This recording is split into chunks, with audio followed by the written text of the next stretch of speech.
right, Dental Ventures, welcome back into the Limited Series podcast on marketing tips and strategies for your startup practice. And today we're going to get into the best practices for your website. And we're going to talk a little bit about videos as well, because I think that's, especially in today's climate, you got to have it. But let me just say this about websites straight out. And this has been this way since the beginning of time on digital marketing. Everything revolves around your website. Whether someone comes through marketing, whether they come from an insurance website, or whether they come from a referral online or in person, they are going to come to your website first. I'm going to say this, a lot of statistics throughout this, but I think it's 96% of people that come to a website don't take an action the first time they come to a website. So you've got to get their attention, and you got to make sure you keep it and you keep following up with them. So your website should be set up for success, not only with search engines and AI, because I think AI is getting ready to be a big deal in how we all search, right? But it's also got to be set up for the users so that they have a great experience. So here's another statistic. Over 90% of people looking for service providers check the website first. So why this is such a big deal is, think about, oh, we did direct mail and nobody called. Okay, I wouldn't expect them to. I would expect most people to have gone and checked you out on the website to see, is this somebody I want to go do business with? Or do they take my insurance? Or, how far are they? I mean, they're going to go check out details. This idea of people scheduling from, seeing something one time. So that's why when we do direct mail for clients, we're like, look, let's just put, a QR code on here. So they scan it and go to your website. We can track it. That way we know that these people come to the website came from direct mail, so we don't just scrap that strategy. Some other statistics to think about. I just mentioned to you that 96% of people don't convert the first time to your site. So you may get really excited that many people go to your site, but remember, it's got to be laid out in a very specific, exact way to convert. Your website has to convert. 57% of users won't recommend a business with a poorly designed website. So that's even worse, right? So here's your people that are out there willing to refer you, but where are they going to refer you to? So basically, you've asked your patients to go out and sell for you, but then gave them no sales tools because your website's not good. So your website, I'm telling you, this is the area where you need to focus, spend money, listen to good people. And I mean, there's 1,000 people out there that want to do your website. This is an area you've got to talk to people that know what they're doing. This cannot come from, a family friend. This has to come to somebody that has done enough of these, that knows exactly what is in it and pays attention to the details. So, but before I dive into what should be on your website, here's some basic information so you know what you need. And this gets technical, but it's very, very important, because if you screw this up in the beginning, you're really going to have some issues down the road. And by down the road, I mean like years down the road, and you didn't know this was happening. And now you don't own your website, you don't have your URL, and everything goes away. So most people don't know this, but there's 3 key areas of a website. The first one is your URL. So in the old days, it was the www.yourdomain, shaverdental.com. But it's important to buy this. We're not doing the www anymore, but that's what the URL is. It's that shaverdental.com. So it's important to buy this yourself. And the reason for that is because if somebody else owns it, they own it. Right? So, I mean, when you transfer websites and do stuff like that, somebody could rebuild you a website, but you will lose everything if you don't own your domain. It's okay for other people to have control of the other, but this is not the one. It's okay to allow them to have access to it so that they can do the work they need to do, but do not let somebody else buy this for you. Okay.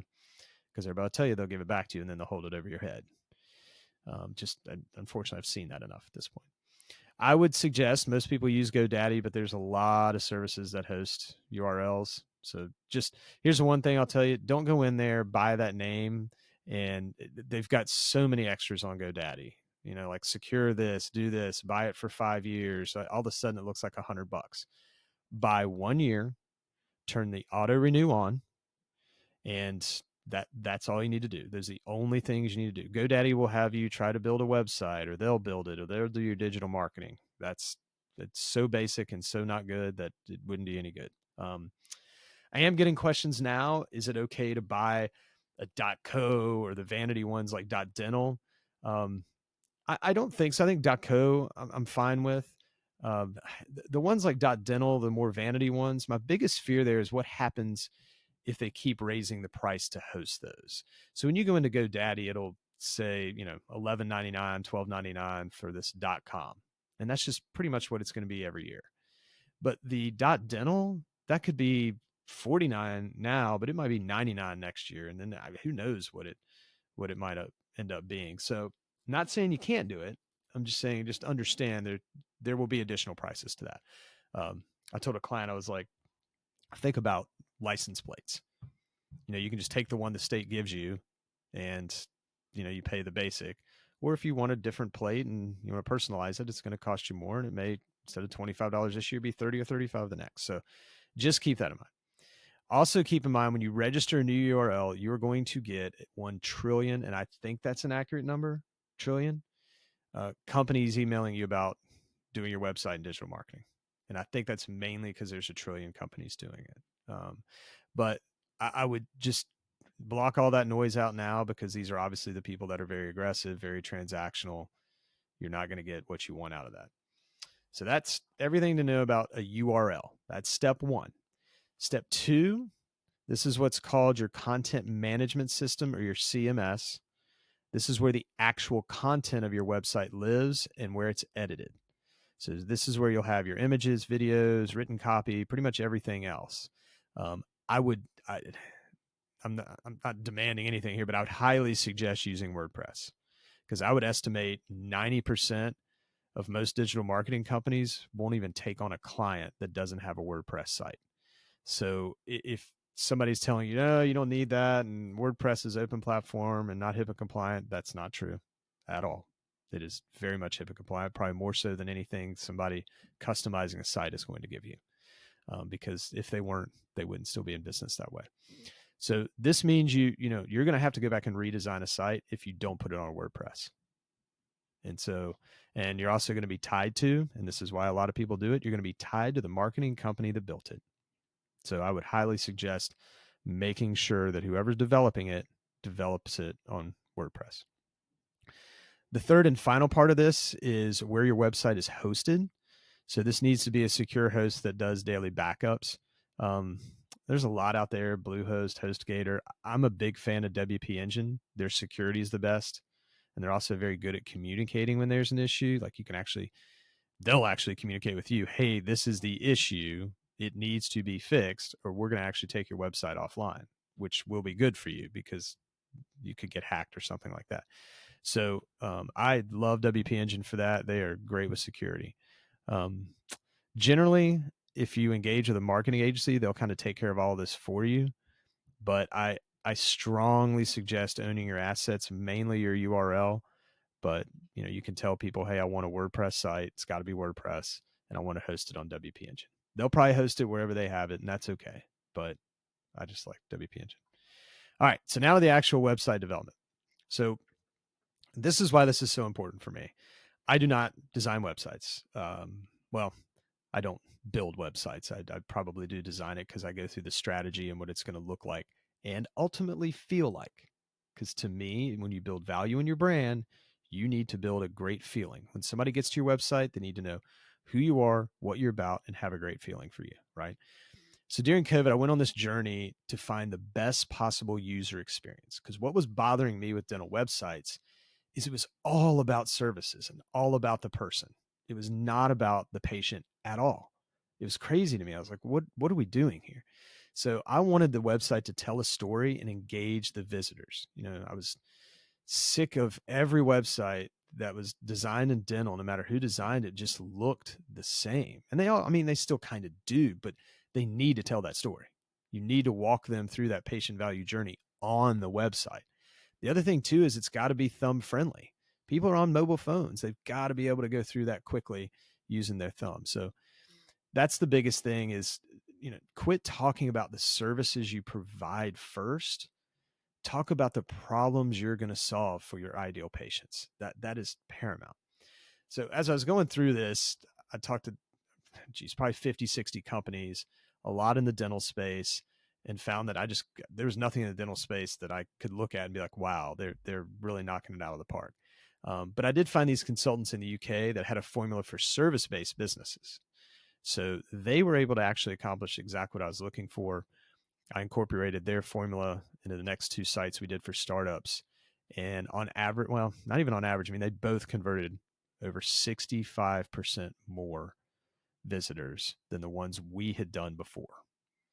And so, when we inherited them from other designers or we had done them, it's just not near as good as what they had put together. So we've made some tweaks to it since then, but it's still all about the user. But it works great. A lot of our clients are still page one for SEO after 8 or 9 months of really pushing it. So the vision of the leader, the culture of the staff, services they provide, let's talk about that. Let's get it on the website, because I think people really, really buy into that these days. So I'm going to quickly go through the different sections, but we have a white paper you can download. It's basically the 9-step masterpiece, or whatever we call it, for what you need on your website. It's got some screenshots, it's got some sample sites that you can go to. But the first one, when we talk about the header, the hero section, that's that big area. All I really want you to do there is make that about the office. Maybe just have a video, even if you just get out your iPhone, just kind of walk around and nicely pan some shots, just so people immediately when they get to their website see what they're looking at, right? Like it's the first picture on Airbnb or a beach rental or something like that is always the best one. That's what you need to accomplish in that kind of hero section. The next section is we kind of just do a qualifying statement here. This is, for SEO, it's to let them know who you are and where you're located. But outside of the location, I want Google to know pediatric dentist in South Park, Charlotte, North Carolina, right? Like that's important. So we do that qualifying statement, got to have that on there. Section 3 for me is where you focus on your patients. So this is where that leadership brand will come in and help you the most. This is the type of people you desire to do business with the most. This is your ideal patient. And you're going to think about their most common problems and what's keeping them from coming to you. So I would only suggest doing maybe 3 of these. And this is where you're really going to start to build that trust, because they see you as someone who gets them. They understand me. They understand my problem. I want to go to them. And I'm actually okay with stock imagery here. I'm the only one I think says that ever, as long as it makes sense and as long as it's consistent. Meaning, if your ideal patient is seniors, guess what the picture should reflect, right? And it needs to be in a positive, realistic way.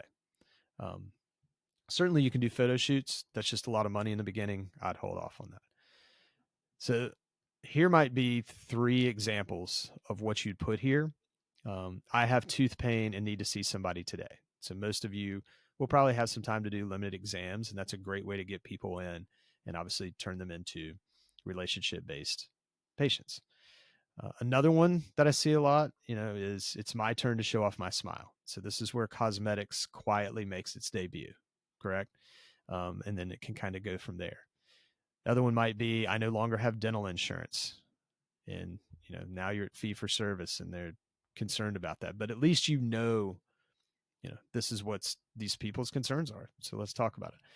Remember to repeat your call to actions at least every other section.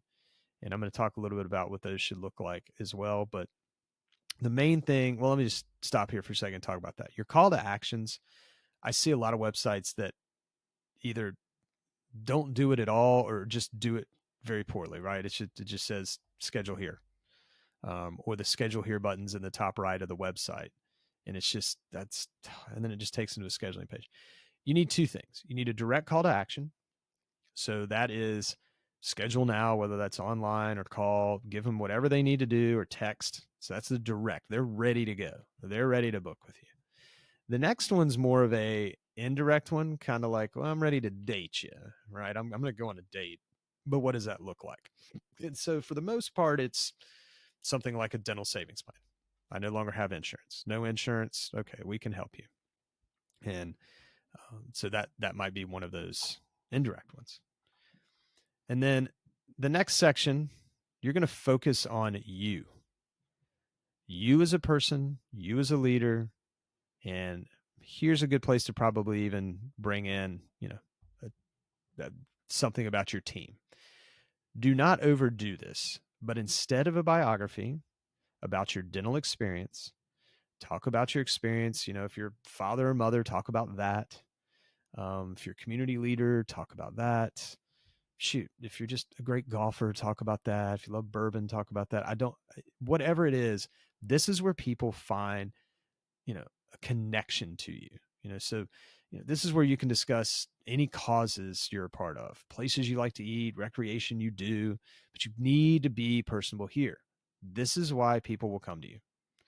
I had a client one time that he was like, "Oh, just make that up for me," because people hate to write this stuff, right? And I was like, "Okay." So I made it all up, and I put his favorite brewery and put that he was open to debate it. And he was like, "I don't know why you chose that brewery. I hate it." And people are now coming in pretty regularly and saying, you know, "I want to debate you on this." And he was like, "So can you change that on the website?" But the point was, this was where people were making a connection with him and coming in and talking with him and making themselves feel comfortable because they had that connection. So I think in the beginning, this is key. Some people worry about branding themselves, but I'm telling you, people will not care about the name of your practice. They will not.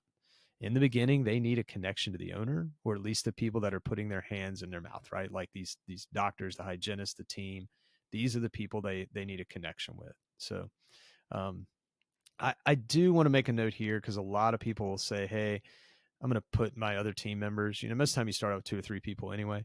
I wouldn't get into that. It may make you look smaller or take away from the energy of why you started the practice. I would wait, down the road when you got 5 or 6 people and add a team photo. That's what I would do. Uh, just trying to get through this a little bit quicker here. Section 6.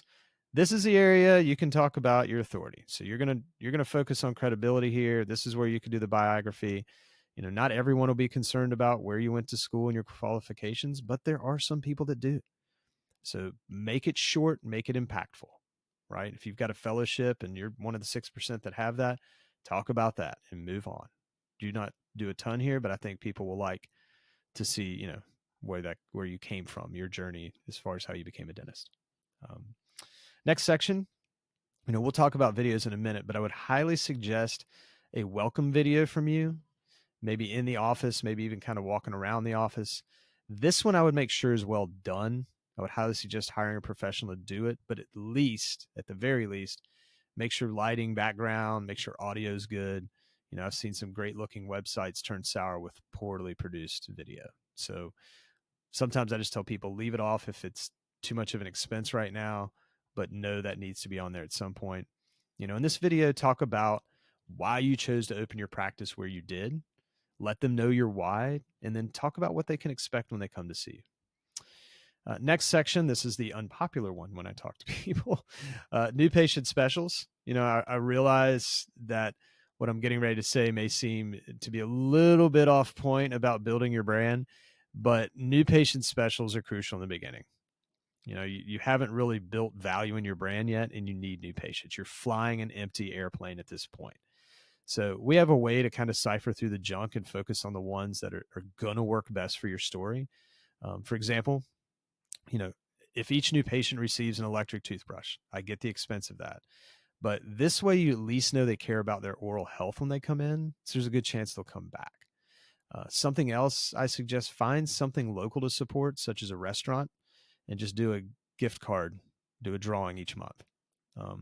But don't be scared of new patient specials, but make sure when they get to the office, talking about the patient, that you have a clear path of where you're going to take them.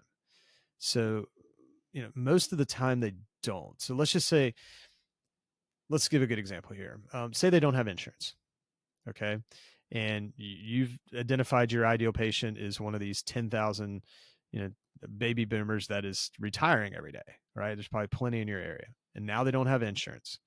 So if you can get them in, I'm getting ready to say this, don't lose your mind, off of a new patient special. So let's just say it's $199 for exam, x-rays, and cleaning. Okay. And there's ways that you can limit that if they've got periodontal disease. And, I can certainly, if you schedule the time to talk with me, I can go through that too. But at that point, if you have a dental savings plan, what's great about that, have them come in on the $199 special. They don't have insurance. And then from there, use that as an opportunity to say, hey, we can apply some of this to your dental savings plan if you want to sign up for that today. And it'll only be this additional amount to sign up today. That'll cover you through the rest of the year. You'll save X amount of percentage, almost as much, if not more, than you would have saved with your insurance company. So that gives them a path. They're like, you're trying to take care of them, but that's just one way that we can talk through how do we create the right type of special to get people in and keep them coming back. The next section, this is where you can add those additional services. This is where most people start. I have it as section 9, but I would limit these to maybe 8 or 9, but these would be basically flip boxes, flip circles with images or icons. And on one side, it's got, what it is. So let's just say it's teeth whitening. And then on the back, it just says we do teeth whitening by such and such and such and such. Very short, very sweet. The purpose of this is just to let the user know, this potential new patient, that if they're looking for something specific, we do have it. If you've got same day crowns, that could go there as well. That could be one of your highlighted services of those 3 at the top we talked about. But we definitely want to put what else you do here. I'm not saying don't put services on your website. Think it's crucial. Think you need it. But people are not going into maps on websites now and drop downs and trying to find it. If it's not there, they just assume you don't have it, or they'll deal with it later. So again, thumb friendly. Everything is there. I get a lot of criticism for the websites we do from website designers because they're like, oh, there's too much on this homepage. And I'm like, look, think about the consumer. They need this information, and we don't know exactly what they need. But if we keep, letting them choose their own adventure, going to page after page after page after page, do they ever get back to where we need them to book, or did they just read a bunch of content and leave? So, and let's face it, no matter who writes it, there's only so much you can do with dental content anyway. So when they get to that teeth whitening page that's 600 words, because that's what Google wanted it to be, are they going to read all that? Do you want them to read all that? So anyway, keep it simple, keep it to where they know you've got it, but don't overdo it. Next section is about reviews. So when you set up your Google My Business profile and you verify the location, and if you came into these episodes and haven't listened to the first ones, we go through that. Definitely, that's something big you need to talk about. But once you have that Google My Business set up, you can actually start collecting reviews. So this is, let me be clear, not an overnight process. But once it's up, go ahead and go back to friends, family, previous patients, whoever that have come to you, and have them leave a review. And when you have enough, that's when you can link it to your website. I love having the Google review feed right there. Some people get crazy about it because they're like, oh, but what if I get a bad one? Read the bad ones. Sometimes the bad ones are the best because it's an opportunity for you to show how you take care of people when they get upset. And then they actually look kind of foolish. So I love that, if 1 out of every 30 is a bad review, great. It's truly an opportunity. But in the meantime, this is what I do for a lot of clients. Just put maybe 3 good reviews, have people write them down that you've had, and we'll just put them up on the website as this is what people are saying until we're able to do that. So, good idea to have a placeholder there. Section 11, which is the last section, this is where I'm like, okay, let's just walk them through what their first visit will be like. This is your last opportunity on this page to convince them that you've got their best interest at heart, that you're going to make it about them, and what you and your staff are going to do to guide them. I would talk about technology here. I wouldn't get too specific, but there's different ways to make people feel comfortable for what they're doing. Big tip here. Remember, constantly putting your call to actions, every other section, just so when people finally say, yeah, you got me, they can hit that button and do it. And then I'm going to finish this one up. I know it was a long episode, but I think this is the appropriate place to talk about videos because I don't think that needs its own whole episodes. But the importance of videos is they increase a potential patient's time on your site by 88%. People are on that site a lot longer when you have a video. And here's the other psychological part of this. People get in there and watch that, video you put together. They're starting to like you. They're starting to get a good feeling about you. The longer they invest time with you, the harder it is for them to start looking at other things. So that's why I think video, that's the biggest sales point I have for video. Do it, do it, do it. Um, I know this episode is a little bit long, and I'll keep this simple, but make a moderate investment into these videos.